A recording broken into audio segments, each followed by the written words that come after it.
प्रकार से ई नंबर जहाँ पर डले हैं उसको आप वेरीफाई कर सकते हैं कि भाई वास्तव में वो मांसाहारी हैं या नॉन मतलब शाकाहारी है, तो इसलिए ये जरूरी है।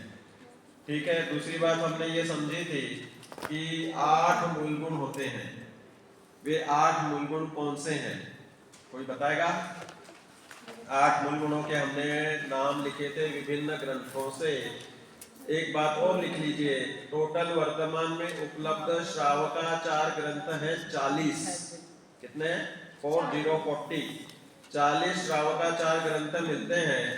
इनमें अधिकांश ग्रंथों में सबसे सरल मध्यमास मधु त्याग और 5 औदुंबर फल त्याग, ये 8 मूल गुण बताए गए हैं। 3 और 5, मध्यमास मधु 3 हो गए, और ये 5 औदुंबर फल जिसमें से बड़, पीपर, पाकर, कठुमर और गुलर, जिसमें एक अंजीर हमारे खाने में आने की संभावना रहती है। तो हमने आपको वो वीडियो भी दिखा दिया था कि अंजीर में वह किस प्रकार से नर और मादा कीट उत्पन्न होते हैं, और फिर बाद में चूंकि उनके पर खत्म हो जाते हैं और वो उसी में मर जाते हैं, और वे उसी में मर के उनकी डेड बॉडी भी उसमें रहती है, अंडे भी रहते और जीव राशि रहती है। तो इस रूप में देखा जाए तो हमारे लिए अंजीर नॉन वेज है। अब हम ये 8 मूल गुणों को यहाँ पर समझ रहे थे, जिनके बारे में आपको जानकारी दी गई है। एक जन पढ़ के बताओ, पढ़ो बेटा, आरोही पढ़ेगी। हाँ, 8 मूल गुणों के नाम सामने भी है।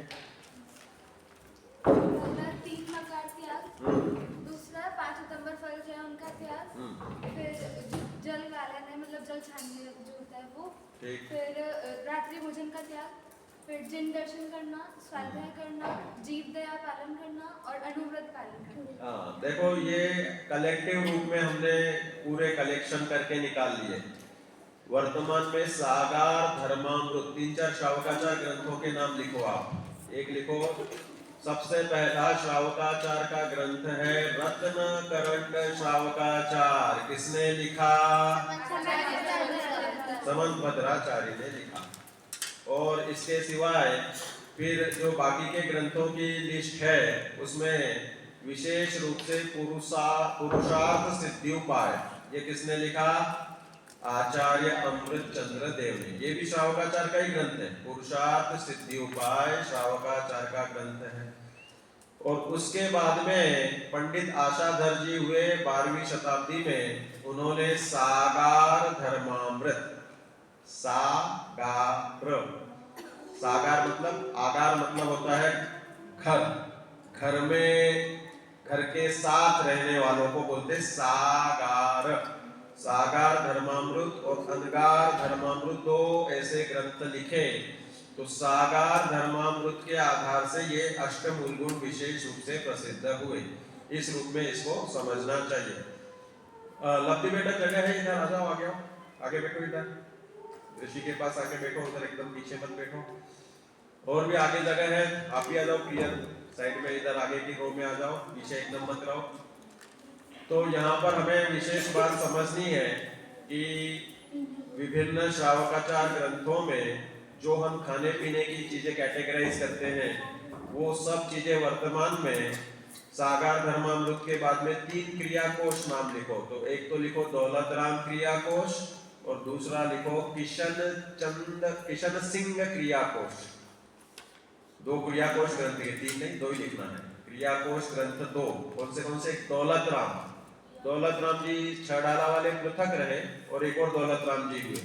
दौलत राम क्रियाकोश, और दूसरा नाम लिखो किशन सिंह क्रियाकोश। किशन सिंह, इनका भी वही क्रियाकोश ही नाम है, किशन सिंह, और पहला दौलत राम क्रियाकोश। अब यहाँ पर हम अपने आगे की आज की विवेचना पूरी करेंगे।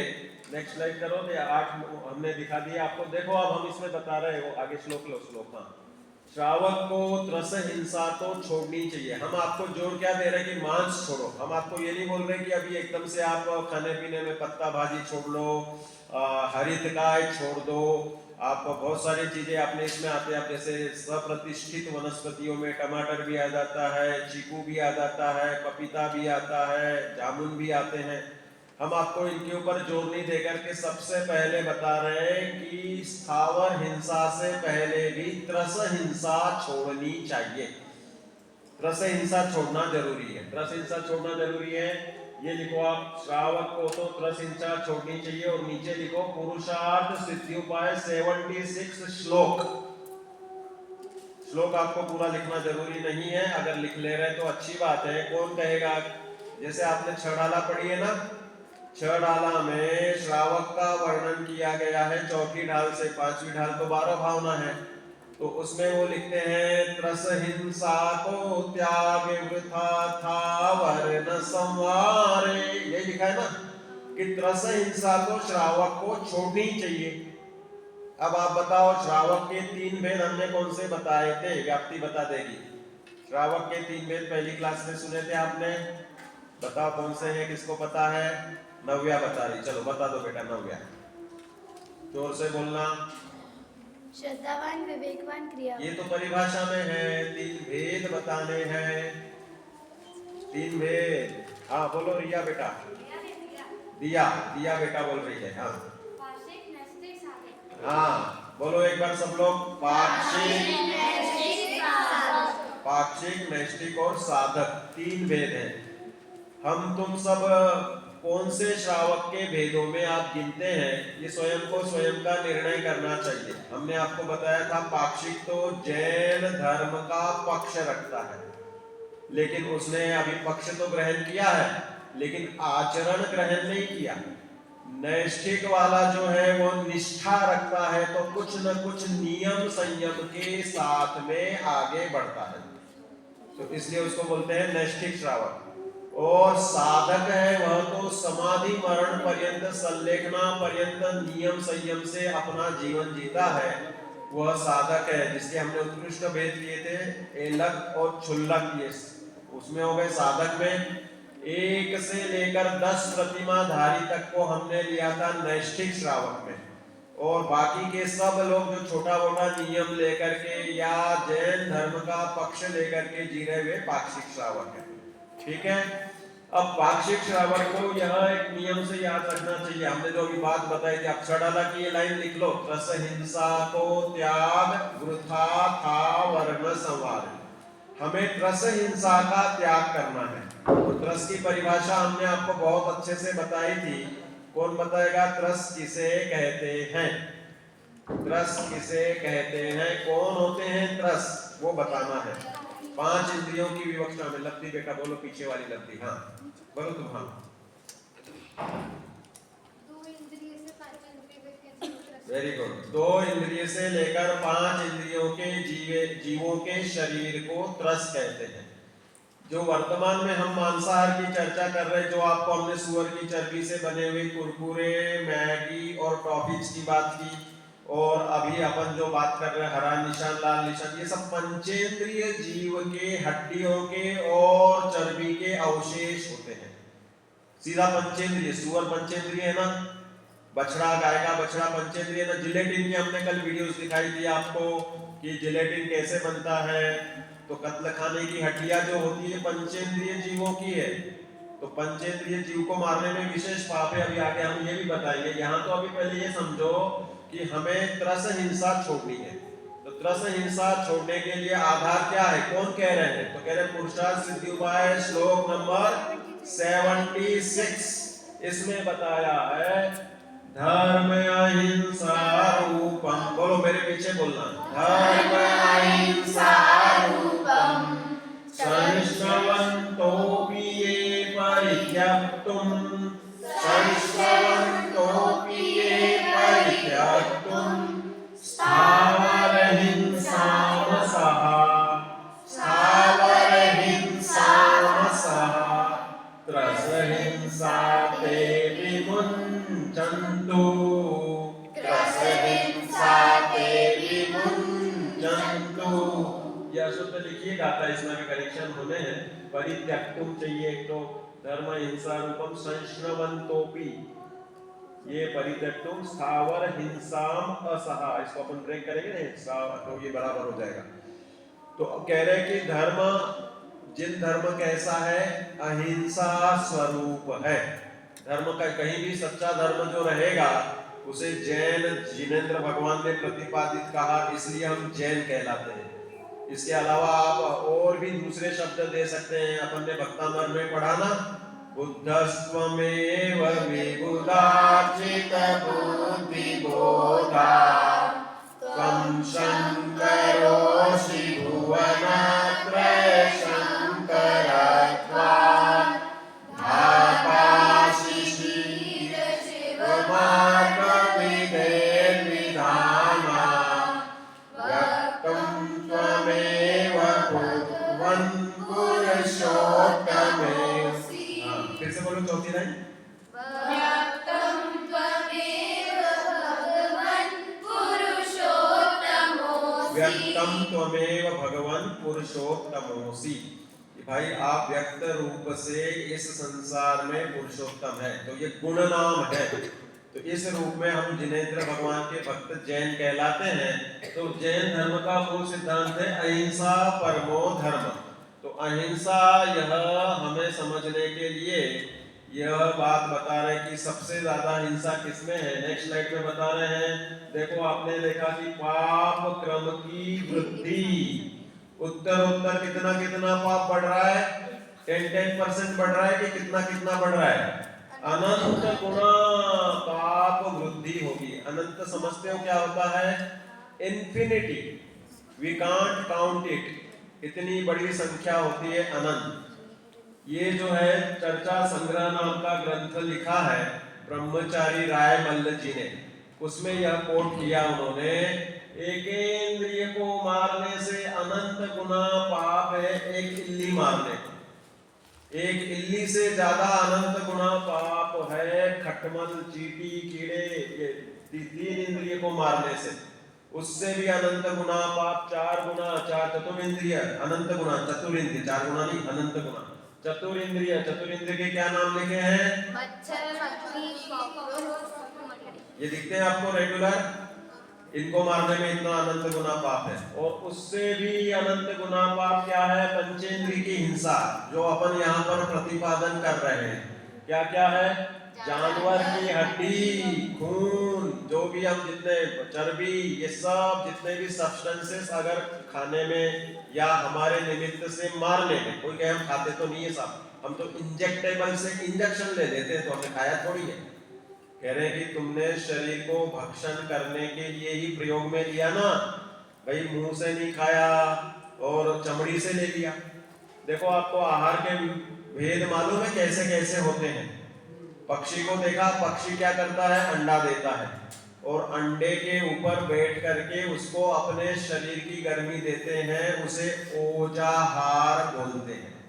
हम तुम सब कैसा भोजन करते हैं? थाली में से लिया और ऐसे ऐसे खाते हैं, इसको क्या बोलते हैं? कवल। कवल कवल कवल मतलब कोर। तो एक एक कोर करके हम भोजन करते हैं, उसे कवलाहार कहते हैं। लिखते जाओ ये भेद, आहार के 6 भेद।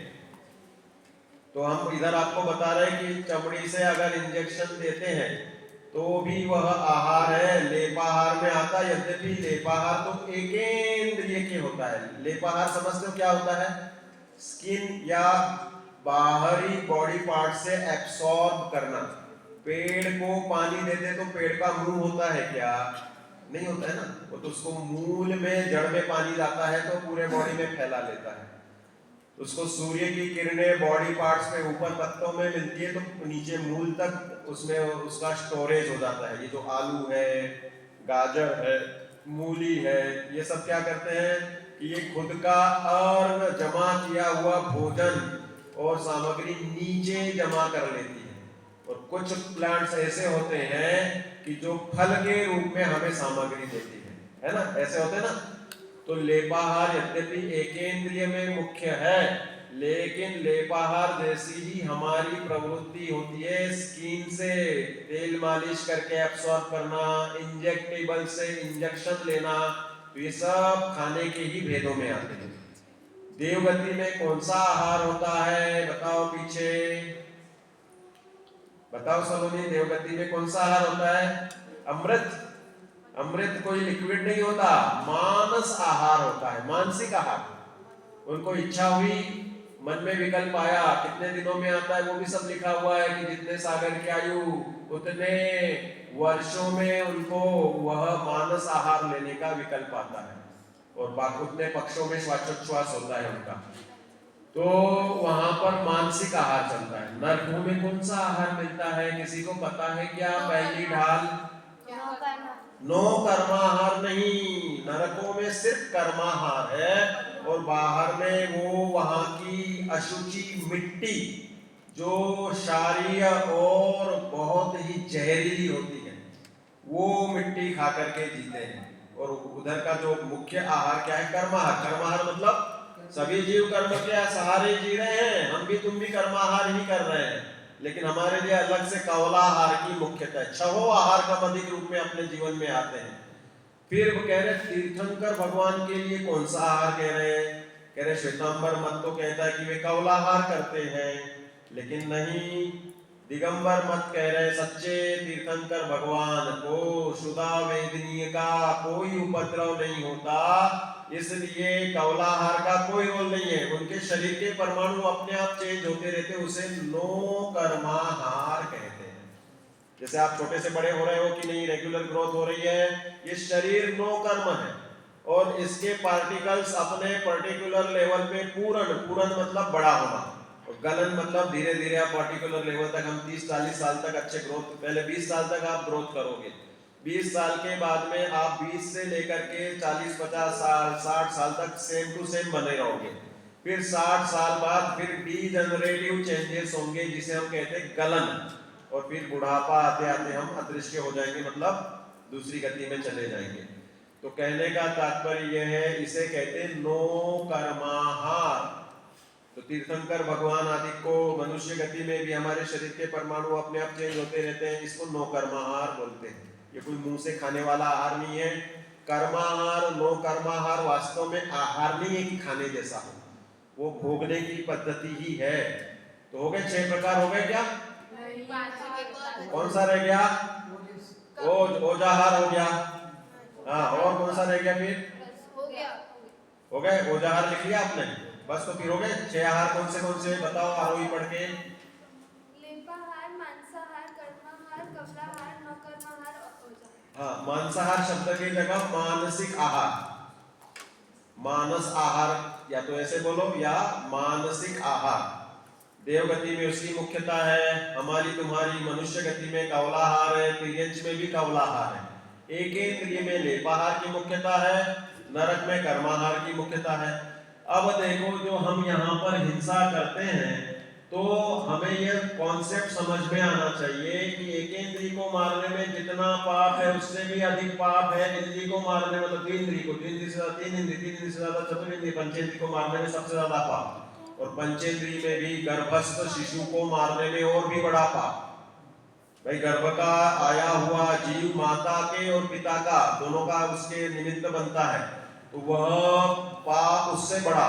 और फिर कह रहे हैं कि जन्म देने के बाद जो ज्ञान वृद्ध होते जा रहे, मतलब अच्छे से जिसने पढ़ लिया, बड़ा होते जा रहा है, उसके और अच्छे ज्ञान अधिक बढ़ गए हैं। क्यों इसमें ये पाप क्यों बढ़ता है, इसका आपको कॉन्सेप्ट बता देते हैं। एक तो द्रव्य प्राण बढ़ रहे हैं, और दूसरा भाव प्राण की व्यक्तता हो रही है। आपने नाम सुना है द्रव्य प्राण क्या होता है? क्या होता है बताओ, प्रसिद्धि। तिक्काले आता है सबको? तिक्काले चतुपाणा इंद्रिय बलमानुमान पाणोया ववहायासो जीवो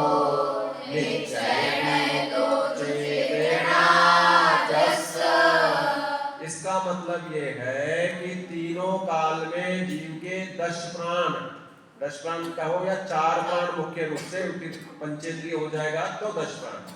तो ये प्राण एकेंद्रिय में 4 प्राण, द्विंद्रिय में कितने होते हैं? 6, फिर 7 प्राण होते हैं 3 इंद्रिय में, चतुर्ंद्रिय में 8, है ना, और असंगी में 9, और 10 प्राण हो जाते हैं संगी पंचेंद्रिय जीव में। इसलिए आप उसमें लगा लो इंद्रिय, बल, आयु और आनपान। तो इंद्रियां तो एक साथ जब वचन बल शुरू होता है, मतलब एक इंद्रिय को तो ये 4 एक हो गई।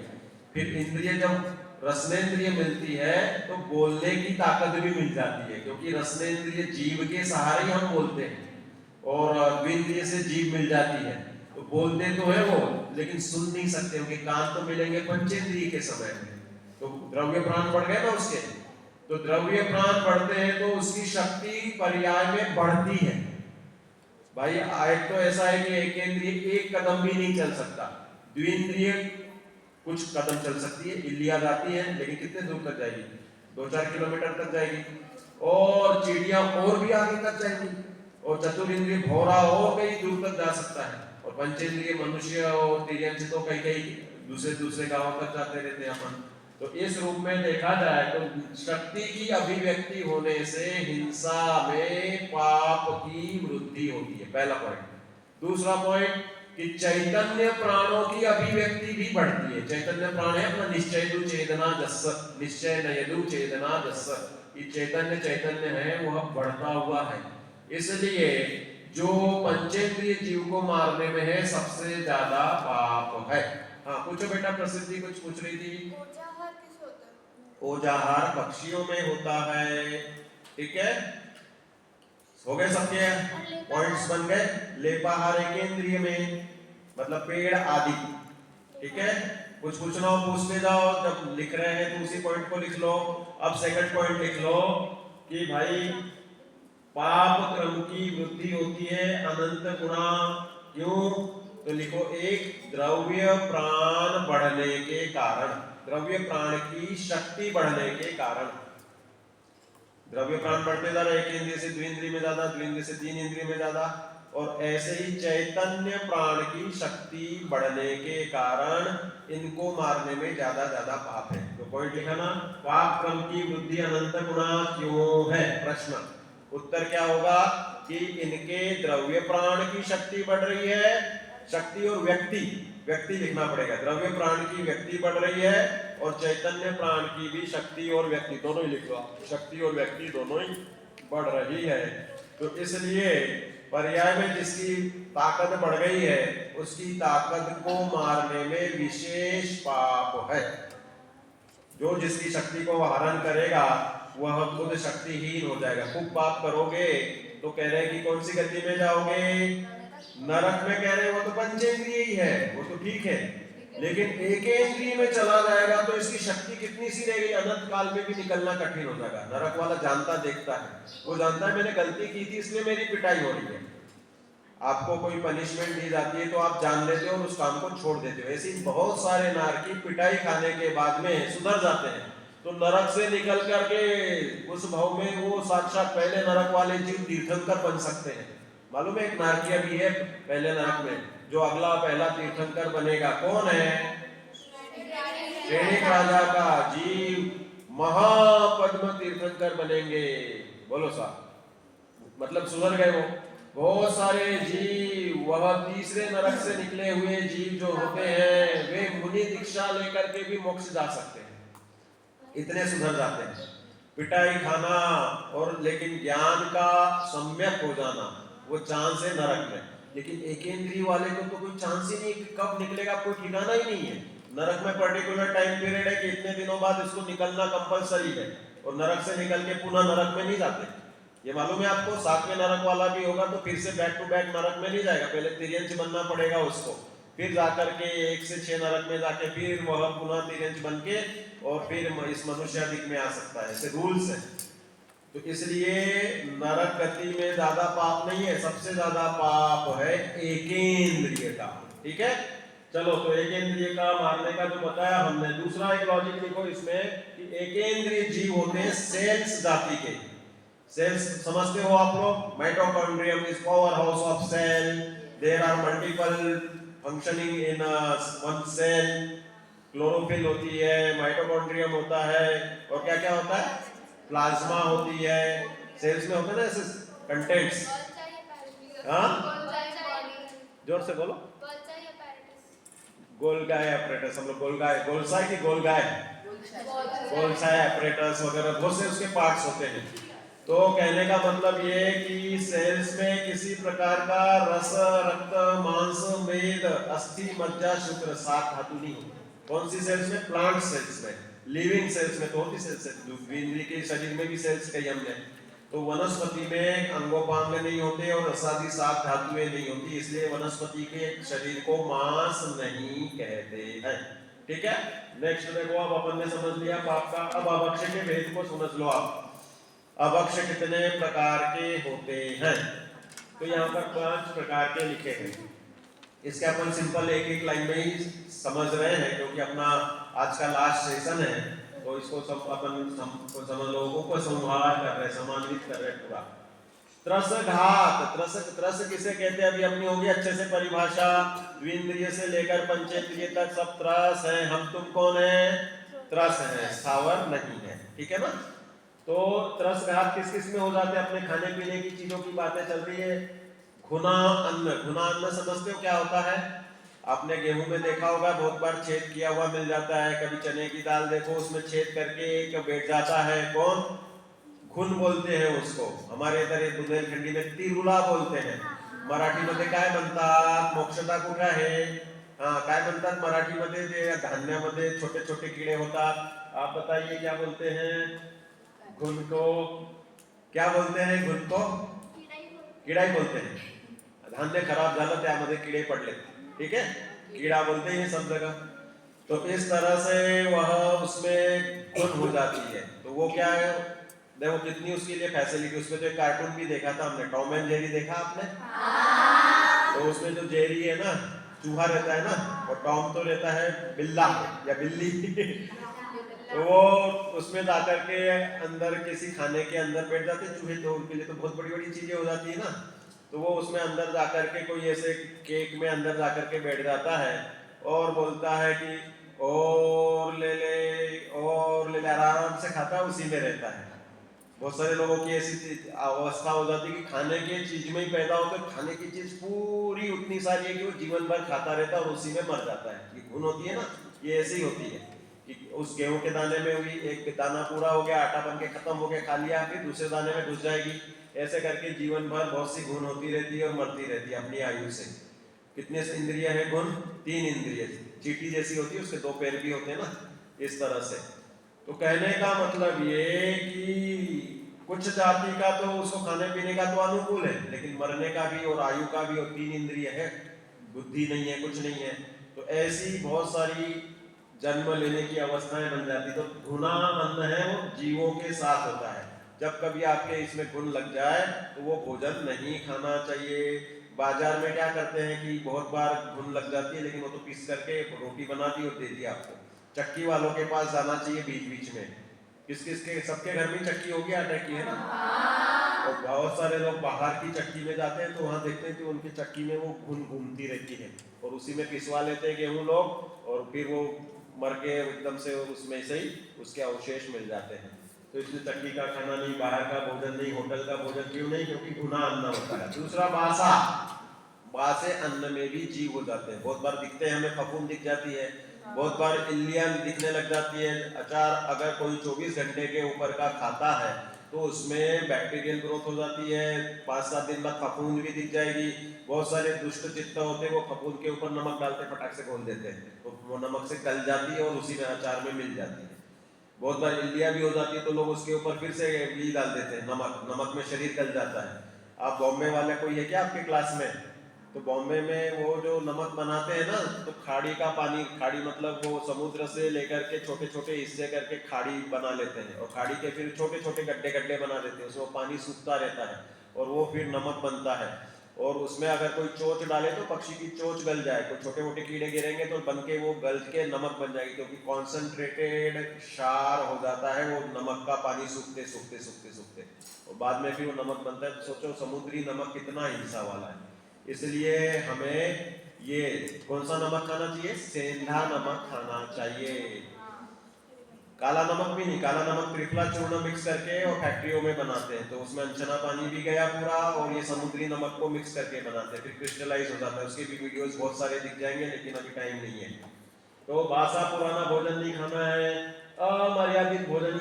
दूसरा कि भाई कोई एक्सपायर्ड फूड, कि भाई जैसे हमने आपको बताया सर्दियों में 7 दिन की मर्यादा होती है आटे मसाले की, गर्मियों में 5 दिन की हो जाती है, और बरसात में 3 दिन की हो जाती है। तो कह रहे कि इसमें जीव राशि होने लगती है।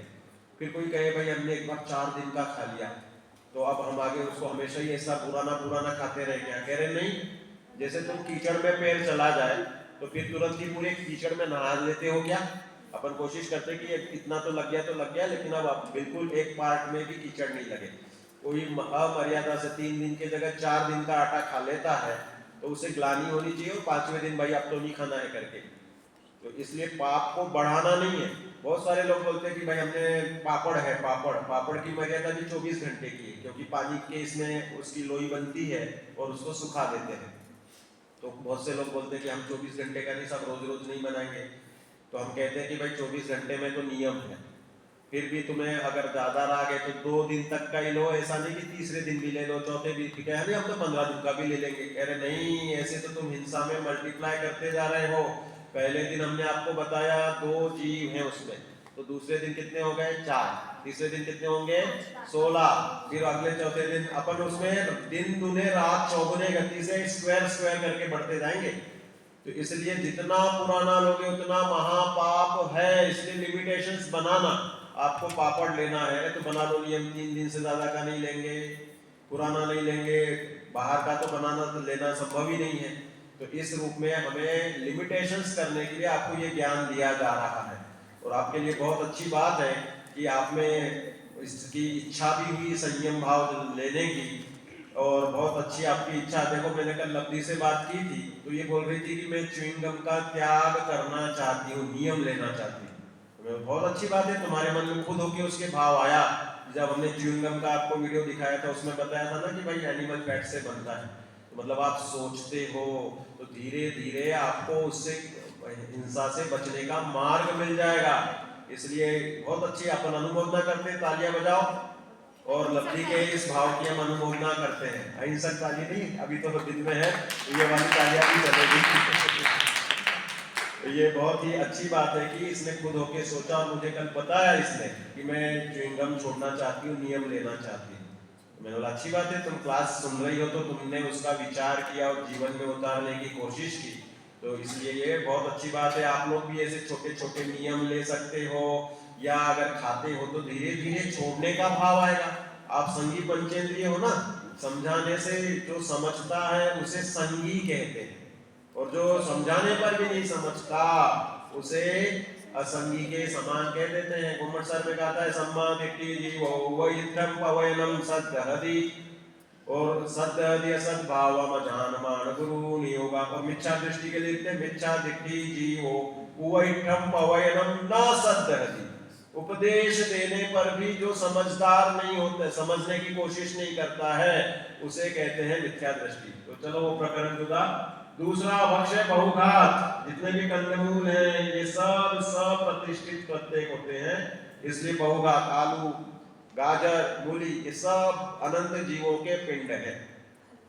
तीसरा क्या है?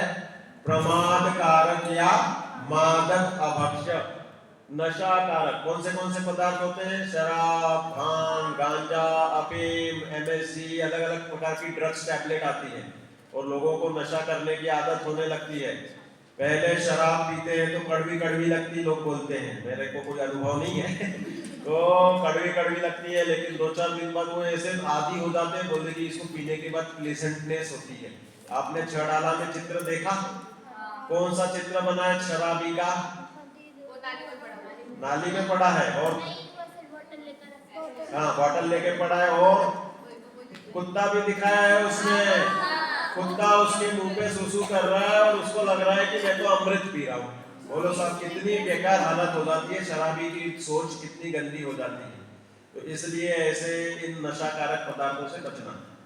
अनुपसेव्य मलमूत्र, लोग गौमूत्र पीते हैं, बैक्टीरियल कंटेंट खूब होते हैं उसमें, भले वो बेनिफिशियल बैक्टीरिया हो लेकिन हिंसक हो गए। और मलमूत्र में हमेशा मल्टीपल इन्फेक्शंस की चांसेस रहते हैं।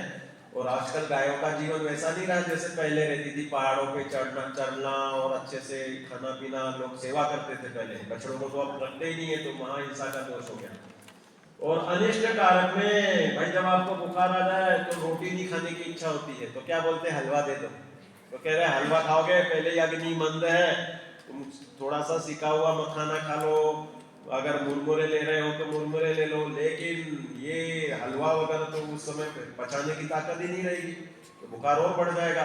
हेवी चीजें नहीं खा सकते, तो बुखार में हलवा, डायबिटीज में मीठा, जिसके ऑलरेडी शुगर ग्रोथ हो रही है, ये सब उसको अभक्ष्य में, ये मानसिक अभक्ष्य में आ गया कि भाई आपकी आसक्ति ज्यादा है, आप मरने के या बुखार के उस लेवल पे होके तकलीफ में हो, फिर भी अपना खाना पीना नहीं छोड़ पा रहे, ये आपकी आसक्ति है। नेक्स्ट, ये दूध दही विचार का है, इसका प्रकरण कभी अलग से नहीं है, फिर भी पढ़ लेते हैं। देखो दूध कभी भी लेते हैं ना, आपको विधि तो मालूम होनी चाहिए। 48 मिनट्स के अंदर उसको गर्म कर लेना चाहिए, उबाल लेना चाहिए। मैक्सिमम लिखा है तुरंत 2 मिनट में उबाल लो, 4 मिनट में, जहां दूध निकाला उसी समय वहां पर अंगीठी तैयार रखो या गैस रखो, आते ही तुरंत 10 मिनट 5, जब जितने देर में आ जाए रास्ते में, तुरंत ही उसको उबाल लेना चाहिए। पास्चराइज्ड एंड पैकेट्स वाले जो मिलते हैं, जितने भी आपके ये अमूल है, आरे है, कौन से ब्रांड के आते रहते हैं ना, ये सब बहुत सारे दूध आते हैं ब्रांड के, ये सब जितने भी हैं, इनमें क्या होता है कि पास्चराइजेशन से न्यूट्रिशन खत्म हो जाता है, और इसमें हिंसा भी है। कब का आया हुआ है, कब गर्म कर रहे हैं। दही के लिए नारियल की नरेटी, चांदी का सिक्का, बादाम के छिलके का प्रयोग किया जाना चाहिए। जामन के लिए लोग क्या बैक्टीरियल दही बनाते हैं, दही में दही डाल दिया तो वो मल्टीपल उसमें बैक्टीरिया हो जाते हैं। आप बिना दही डाले ये जो नारियल की नरेटी या मार्बल का टुकड़ा और तीसरा चांदी का सिक्का, ये इनसे अगर करोगे, मार्बल का टुकड़ा नहीं दिखा, चौथा वो भी हो गया अपने लिए, इनसे जो दही जमेगा उसमें बैक्टीरियल ग्रोथ नहीं होती, लेबोरेटरी में भी चेक करा चुके हैं। और 24 घंटे के अंदर प्रयोग कर लेना चाहिए जामन देने के बाद, मतलब इन तीनों से जामन देने के बाद। और मर्यादा के बाहर में जंतु संक्रमण भी होता है, मतलब जीवाणु बढ़ गई और पौष्टिकता का भी नाश होता है। नेक्स्ट, तो इस तरह दूध दही में। अब देखो विहार विचार, विहार मतलब समझते हो, हम कहीं घूमने फिरने जाते हैं, हमारा आना जाना चलता है, तो क्या करना है, don't use woollen and silk clothes. Woollen पे क्या आप जानते हो कि भाई वूलन जो होता है, ये शिप घूमते हैं ना, क्या बोलना चाहिए, शिप, हाँ शीप तो शीप जो होते हैं उसके बालों से बनती है, उसमें निरंतर सम्मुक्षण जीव उत्पन्न होते रहते हैं। वूल नहीं प्रयोग करो, उनके बेचारे कोई स्किन के उसमें से वूल निकालने में उनको बहुत से घाव हो जाते हैं, वुंड हो जाते हैं, और फिर वो तकलीफ पाते हैं, इसलिए वूलन प्रयोग नहीं करना है, हिंसक है। और सिल्क, सिल्क एक साड़ी बनाने में कितने सिल्क वॉर्म्स लगते हैं मालूम है, 50,000 से ज्यादा सिल्क वॉर्म्स लगते हैं एक साड़ी बनने में। कोई भी ड्रेस में अगर सिल्क यूज किया हुआ है तो हमें बिल्कुल यूज नहीं करना चाहिए। एक थाली में एक ही ग्लास से पानी खुद नहीं पिया, अन्य को भी नहीं, भाई एक साथ बहुत से लोग खाते हैं, तो ये सलाइवा जो रहती है ना, इसमें अपने खुद के बैक्टीरिया अलग होते हैं, दूसरे के अलग होते हैं, तो एक दूसरे के टच में आने से वो मरते हैं। होटल का भोजन खाना पूर्ण अभक्ष्य विहार में हमें ध्यान रखना चाहिए। बाहर अनछने पानी से बचने हेतु स्वयं की बोतल या वाटर बैग साथ में रखें, केन रखें। कौन कौन रखता है साथ में खुद के पानी की बोतल, सबकी आदत होनी चाहिए, सभी रखते हैं लगभग, है ना, चलो वेरी गुड। स्कूल तो ले ही जाते हैं ना, अपनी अपनी बोतल में पानी ले जाते हैं सब लोग छान के। मानसिक श्राव का चाह, देखो आपके लिए नियम लेने का अगर शौक है ना, कम से कम ये नियम लिया करो कि भाई रात सुबह उठ करके या रात्रि में सोते वक्त ये हमेशा ही नमोकार मंत्र स्मरण या दूसरे मंत्रों का स्मरण, जो आपको छोटे छोटे मंत्र मैंने सिखाए। क्यों सिखाए कि आप तुरंत ही रात को सोने के पहले, जैसे आपको बहुत जल्दी नींद आ रही है तो छोटे मंत्रों से जाप दो। कितने बार देनी चाहिए, 9 बार तो मिनिमम है। आगे मैंने कल काउंटिंग लिखी है, कितनी लिखी है, 27 दे दो, मतलब 3 बार कर लो। ओम नमः सिद्धेभ्या, असिया उषा नमः, ओम ह्रीम नमः, जो भी आपको इतने सारे अरंत अरंत अरंत, सिद्ध सिद्ध सिद्ध, ओम ह्रीम, इतने फटाफट हो जाते हैं। और नहीं तो नमोकार मंत्र जो देवे और उसमें समय लगावे तो बहुत पुण्यात्मा है। हमने आपको बताया नमोकार मंत्र की महिमा भी, और परिणाम भी शुद्धि होती है, उससे शांति मिलती है। सकारात्मक सोच, भाई ग्लास भरा देखना सीखो कि भाई आपने जैसे पानी भरा, सबको पानी दिया गया और आपका ग्लास जो था ना, मैंने आधा भर के दिया, तो आप इंसल्टिंग फील करोगे कि अरे सबको तो अच्छे भरे भरे ग्लास दे रहे हो और मेरे को आधा ही ग्लास भर के दिया। तुम ये देखो ना, मुझे तो 2 ही घूंट पीना था, तो अच्छा ये कि मैंने आधा ग्लास लिया, तो फेंकने का काम नहीं रहेगा। बहुत बार ऐसा होता है कि आप लोग पानी लेते हो, पीना होता है आधा ग्लास और बाकी का फेंक देते हो, तो हिंसा हुई कि नहीं हुई। इसलिए ये ध्यान रखा करो कि हमें जितना चाहिए उतना लेना चाहिए, और पॉजिटिव थिंकिंग रखो कि मुझे तो आधा ही दिया, लेकिन कोई इससे निगेटिव कुछ नहीं, अपमान नहीं हुआ मेरा। सबको सबने पूछ लिया और बाद में आपको पूछा ही नहीं, तो आपको मालूम है कि सबके लिए इंस्ट्रक्शन कॉमन दे दिया कि ऐसे आना है, ऐसे बैठना है, तो अलग से इन्विटेशन की उम्मीद नहीं करनी चाहिए। तो इस तरह पॉजिटिव थिंकिंग रखा करो। मौन और एकांत का अभ्यास और चिंतन जरूरी है। मौन रहना चाहिए क्योंकि we use our energy in talking. हम बोलते हैं तो अपनी एनर्जी यूज होती है। जो ज्यादा टॉकेटिव रहता है उनकी एनर्जी बोलने में ही निकल जाता है। तो इसलिए अपने को उचित रूप से मौन का भी अभ्यास होना चाहिए और चिंतन करना चाहिए, सोचना चाहिए। आज क्लास में ये बात बताई, नियम की बात कही, तो मैं क्या नियम ले लूं जिससे मुझे हमेशा के लिए याद रहे कि मैंने पहली क्लास जिन मंदिर में बैठ करके और भगवान के चरणों में हमने नियम ले लिया कि भाई च्युइंगम नहीं खाएंगे, या ऐसा हम कोशिश करेंगे कि भाई इतने बजे तक भोजन करेंगे, इतने बजे से ऊपर रात्रि भोजन में कुछ नहीं लेंगे, पानी नहीं पिएंगे, इतने बजे तक ही लेंगे। Some boundary should be there. आपको नियम के प्रति आदर रहेगा तो आप जीवन में व्रती करके मर रहे हो तो नियम से शुभ गति में जाओगे। अनुव्रतों का पालन चौथे में भी होता है और पांचवें में नियम पूर्वक होता है। तो इसलिए चौथे से पांचवें में, और उसका किए का हर्ष, यार मैंने कोई ऐसा काम किया ही नहीं है कि जीवन भर मुझे तकलीफ पाना पड़े। अपनी खुशी रहती है कि हमने ये नियम ले रखा है। श्वासोच्छ्वास प्राणायाम करा करो, डीप ब्रीदिंग, अनुलोम विलोम वगैरह, ये श्वास के लिए जरूरी है। आपके नियमित स्वाध्याय कौन करता है? अलग से स्वाध्याय करता है कभी पढ़ाई के अलावा? अरे वाह, व्याप्ति करती है, महक भी करती है, वेरी गुड। सब लोगों को कुछ ना कुछ खुद का भी पढ़ना चाहिए। मैं तो रोज नियम लेता हूँ कि प्रतिमानियों के लिए रोज एक कहानी ढूंढ ढूंढ के पढ़ो। दूसरा, कोई ना कोई गाथा आधा या पूरा कुछ ना कुछ छंद उसका रोज रिपीट करो, और जो याद किया उसको रिवीजन करते जाओ। लब्धि पूरे 278, बीच बीच में कभी 25 पढ़ लिए, कभी आगे के 25, इस तरह से 278 कलश लब्धि ने याद किए हुए हैं। तो इसलिए वह पढ़ते रहना चाहिए। रिवाइज करते रहोगे तो चिंतन का मटेरियल हमेशा रहता है। तो जब भी मैं ऐसे रेलवे स्टेशन पे बैठता हूँ ना, 1 घंटे, मेरे को बहुत खुशी रहती है। खाली टाइम रहता है तो मैं अपने गाथाओं से, पेड़ पौधों को भी देखता हूँ तो ज्ञान वैराग्य पुष्ट होता है। देखो एक इंद्री की रचना कैसी है, कहाँ ये जानना देखना कितना सा रह गया इसका। हम छोटे छोटे बच्चों को देखते कितना सा ज्ञान रहता है, तो अपने आप ही हमें चिंतन मिलता है। सेल्फ सेटिस्फैक्शन, नियमित स्वाध्याय के बाद क्या है? Self satisfaction along with self realisation is Jainism. ये परिभाषा आपको मैंने दी है, इसको आप हमेशा याद रखना। और फिर देखो, भक्षा भक्ष सत्यों के लिए हमने कहाँ से लिया, आपको नाम बता रहे थे ना। गोमट सार गाथा 187, 188, 189 में मिलते हैं इनके सबके प्रूफ। दौलत राम क्रिया को रत्नाकरण शावकाचार और परंपरा से वृद्ध विद्वान आधार है। ये भी होता है कि भाई कहीं कहीं पे कोई चीज बनती है तो फिर बड़े लोगों से, बुजुर्गों से, विद्वानों से पूछना पड़ता है। ग्रंथ में ही मिलेगा सब, ऐसा नहीं है। आलू आया 1857 में, टमाटर आए 1776 में। ये नाम भी बने अलग अलग और नई नई सब्जियां आती रहेंगी।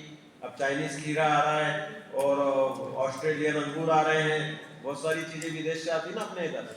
और फिर आगे तो देखो ये 53 क्रियाएं भी दी है, तो इसके बारे में तो आपको अलग से कभी क्लास लेंगे तब बताएंगे। और इसके बाद हाँ, ये पढ़ो। कह रहे हैं कि भाई श्रावकाचार्य की आवश्यकता क्यों, अपनी क्लास क्यों हुई, इसकी नेसेसिटी के लिए यह छंद याद रख लो तो अच्छा ही है। समय सार नाटक का निर्जरा अधिकार का छंद है। कह रहे हैं कि देखो, तुम लोग कह रहे हो कि ज्ञान करो, ज्ञान करो, ज्ञान करो, जानो जानो, लेकिन जानने के बाद उसे अगर क्रिया में नहीं लाओगे तो सच्चा ज्ञान है क्या? मैं आपसे कहूं कि भाई उधर पानी डला है, उस पर पैर मत रखना, गिर जाओगे गिर जाओगे। लेकिन फिर भी कोई सुन ले, हाँ आपने बोला था पानी है और नहीं ना, और फिर भी पैर नहीं रखे और उस पर पैर रख के निकले तो गिरेगा। तो इसलिए ज्ञान के साथ साथ क्रिया चाहिए। क्या लिखा?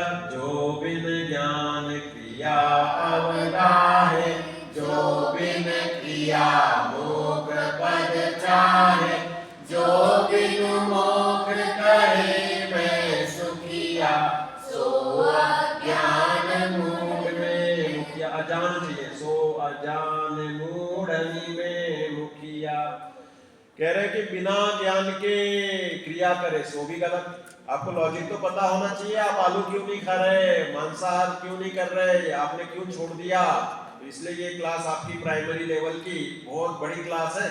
बड़े बड़े लोग ये एमएसजी के बारे में नहीं जानते और कुरकुरे और मैगी बड़े बड़े घरों में चलती रहती है।